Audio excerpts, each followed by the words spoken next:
Salam əziz abituriyentlər. Birinci buraxılış imtahanının birinci zona üzrə imtahanında həqiqətən şagirdlərimizdə müəyyən çətinliklər oldu. Bunun səbəbi nədən ibarətdir? Baxın, tək sualları qoyuruq kənara.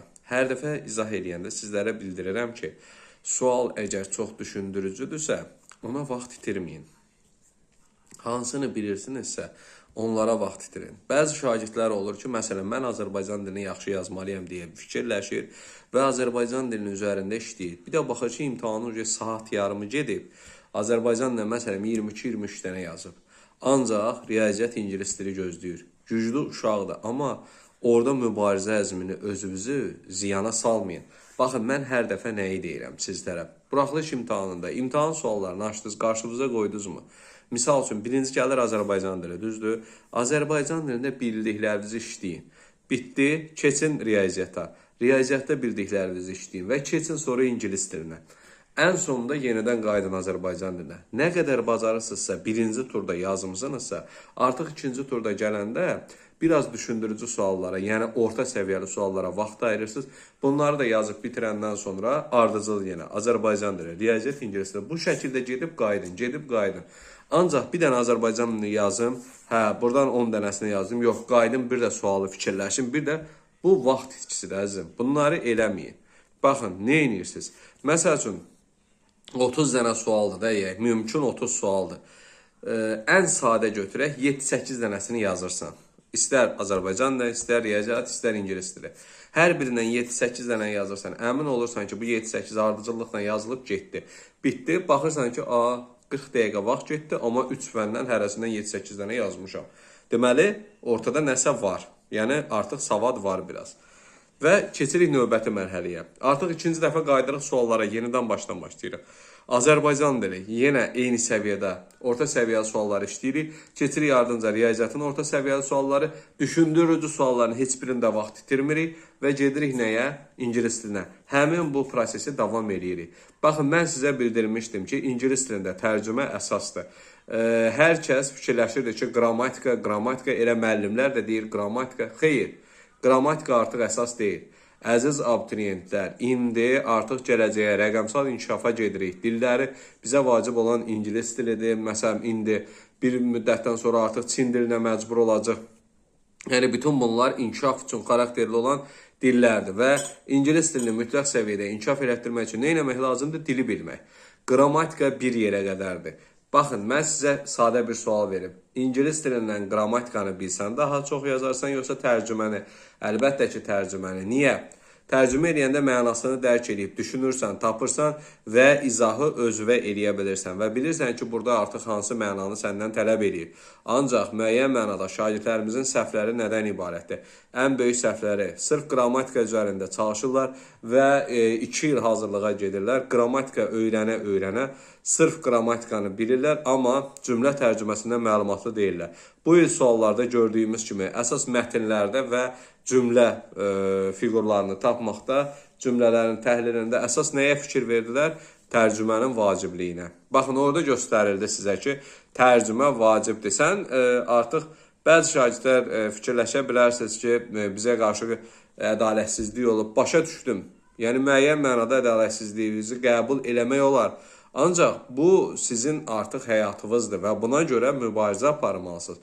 Siz normal şəkildə, dediyim şəkildə bunları etsəniz, ən azından mümkün 300 bal deyil buraxılış. Heç olmasa 200 plus yığa bilərsiniz. Bütün bu nəsihətləri dinləsəniz və deyilənləri etsəniz.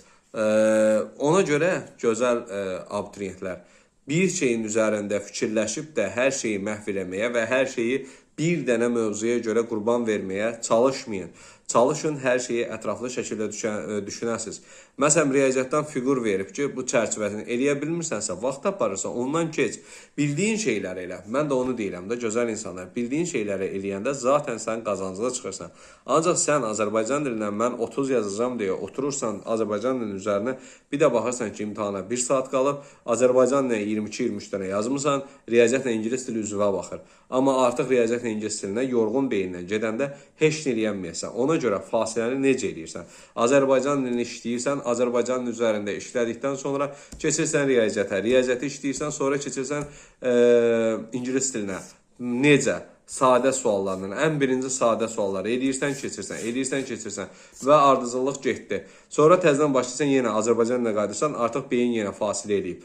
Tam beyin bir fənnin üzərində neynəməyib, qurulmayıb. Yəni sistemi bir fənnə yönəltməyib. Bütün fənləri aktiv eləyir beynində. Sonra orta səviyyəli sualları keçdikdən sonra baxırsan ki, məsələn, 13-14 dənə artıq yazmısan. Azərbaycan dilində də 13-dür, riyaziyyatdan da 13-14-dür, ingilis dilindən də 13-14-dür və artıq bilirsən ki, misal deyirəm sənə, 100 bal üzəri varındır. Artıq ondan sonra vaxtı da rahat gəlmisən, beyin də sakit, həvəslə işləyib, yəni ortada nəsə var. Deyək ki, məsəl üçün, davam edirsən, biraz çətinliyi olan suallarda, yüngül çətinliyi olan sualları işləyirsən, baxırsan ki, hə, artıq Azərbaycan ilə 16-17-yə gəldik, davam edirsən, riyaziyyatdan da 16-17-yə gətirirsən və ingilis dilindən də baxırsan ki, ortada nə var? 16-17 dənə var və sən artıq 100 plus hazırdır. Və bütün bu məsələlər nədir?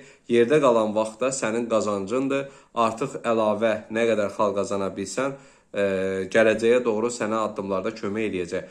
Ancaq bir fənnin üzərinə adaptasiya olub, bir fənnə bütün vaxtını ayıraraq həyatını puç eləmə. Yəni, bu nöqsanları eləməyin. Əziz abituriyentlər, əsas məsələ prinsip bir fənni etməklə, mən məsəl üçün bir fəndən 30 yaz, o bir fənlərdən 10 yazsan, bu sənin uğurun deyil. Bu uğur deyil artıq, bu çətinlikdir. Ola bilər o 10 dənənin içində zəif yazdığın bir fənn olar və düz səhvi məsələsi olar. Blokda bu səhv eləyərsən və ya buraxılışda eləməsən də blokda bu səhv sənə ağır nəticə ola bilər. Ancaq nə eləmək lazımdır? Mümkün qədər daha çox işləmək, daha çox yazmaq. Bir fəndən hamısını yazmaqla qərar tutmaq olmur. Minimum 27-28 yaza bilirsən. Ancaq onu yaz, sonradan sən vaxtını riyaziyyata ayır. 10 dənə riyaziyyatdan yaz, amma ingilis dilinə vaxt çatmasın. Və ya ingilis dilini yaz, riyaziyyata vaxt çatmasın və artıq bu sindrom sənə daha ağır təsir edəcək. Ona görə əziz şagirdlər və abituriyentlər, çalışın, diqqətli olun. Vaxt bölgüsü deyəndə fikrinizi tutmayın ki, ayda mənə 3 saat vaxt verilir. Bunun yarım saatını kodlaşdırmaya çıxım, yerdə 2 saat yarım qalır. O 2 saat yarımda 3 fəndə bölüm. Xeyr, elə etmək lazım deyil. Bu vaxt bölgüsünə, sahada, belə şeylərə ehtiyac yoxdur. Vaxt bölgüsü deyə bir anlayışı unudun, əzizim. Vaxt bölgüsü zaten sənin diqqət yayınıqlığın olur. Fikrini, diqqətini toplaya bilmirsən, fikrin artıq vaxtın yanında qalır. Ancaq ən gözəl vaxt bölgüsü nədir? Dediyim kimi, testi qoydun qarşına, Azərbaycan ilə ən birinci, ən sadə bildiyin qrammatika nələrdirsə, onları yazırsan, keçirsən riyaziyyatda da, nəzəri nə biliklər var, onları yazırsan, ondan sonra ardıcılıqla keçirsən ingilis dilinə. Sonra yenə də başa qayıdırsan. Bu dəfə orta səviyyəli suallarda qrammatikadan nələri bilirsən yazırsan, yenə məsələn təhlillərdən bildiyi yazırsan, riyaziyyatdan işləm xətaları olmayan, yəni yazıları biraz vaxt aparan, normal vaxt aparan şeyləri yazırsan, sonra keçsən ingilis dilindən təhlilləri aparırsan, ən sonunda mətnləri saxlayırsan və bilirsən ki, həm vaxtın var, həm də artıq əlində bir maya var. Deyək ki, məsəl üçün, ümumi 50 sualı yazmısan və sən 100 plus baldasan. Misal deyirəm, ha. Yəni, sonra gələcəyə doğru addımlayaraq davam edirsən. Bütün bunları edin, inanın ki, siz qazanclı çıxacaqsınız.